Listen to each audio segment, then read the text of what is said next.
will then be able to grasp each point before going on to the next. Unless it is a research paper, don't go into great details. The closing. The closing statements are as important. Summarize your main points. Throw a few posers and suggestions about the future of the subject. Conclude with a thanksgiving for being invited. Choice of words. When speaking, be straightforward and direct. Use words you know the audience will understand. Avoid slang and very informal language. Use specific words rather than general ones. Use adjectives of color, shape, texture, and flavor to make your listener get a realistic experience. Length of sentences. Short sentences are easier to understand. Sometimes you can say the same point in 3 different ways instead of one long sentence. Repeat for emphasis. Certain key points or phrases should be repeated. This helps the listener to link the main thoughts. The audience hears a point. A salesman selling a clothes iron will repeat its features, that it is lightweight, it has a thermostat, it has a non-stick button, the fact that it is cordless, and it has a steam feature. This will convince his customers to buy it. Read speeches by famous orators like Churchill, Kennedy, Nehru, or Martin Luther King. Their speeches could move the entire world. Body language. Use your hands to make a point or emphasize your speech. You can point with your finger, clasp your hands, count on fingers, join palms, or use a blackboard.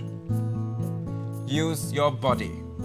You can stride across the stage, stop, turn sharply, or step forward.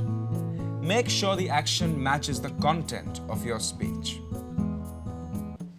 Look around. Attend high-pressure marketing meets that are held regularly for various products. Watch the television speakers. Observe how they catch your attention using all these techniques. Intonation. Vary your voice from low to a high pitch. Use it alternatively for dramatic effect. Don't overdo this or you may sound like an actor in a play. Record your voice and listen carefully. Your face and eyes must express the reaction you want from the listeners. Change your facial expression suitably. Practice in front of a mirror. Here are some more practical hints to help you in your speech. Write your speech on cards. Number them. Use them on stage so you will not miss or mix up the pages. If there is a microphone, maintain the correct distance from it. Speak clearly and distinctly. Ask for a stand so that your hands are free to read or gesture. Go to the venue early and check the sound system and ask for lights to focus on your speech cards. Calm your nerves, clear your throat, and take a deep breath before you begin. Conclude with a joke to leave them laughing or question to make them think. Do you like to listen to a long speech? No? Then make your speech short. Gauge your audience reaction. If they are restless and fidgeting, say a joke, throw a question at them, or quickly wind up your speech. Here are some famous speeches. How would you say them? How would you say them? Observe how they use the techniques you have learnt in this section. Mark and make notes for yourself. Winston Churchill. You ask, what is our policy? I say it is to wage war by land, sea, and air.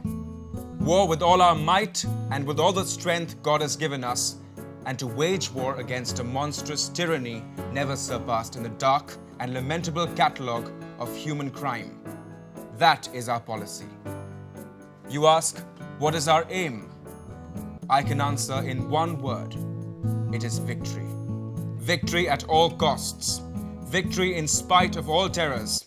Victory, however long and hard the road may be, for without victory, there is no survival. Nelson Mandela.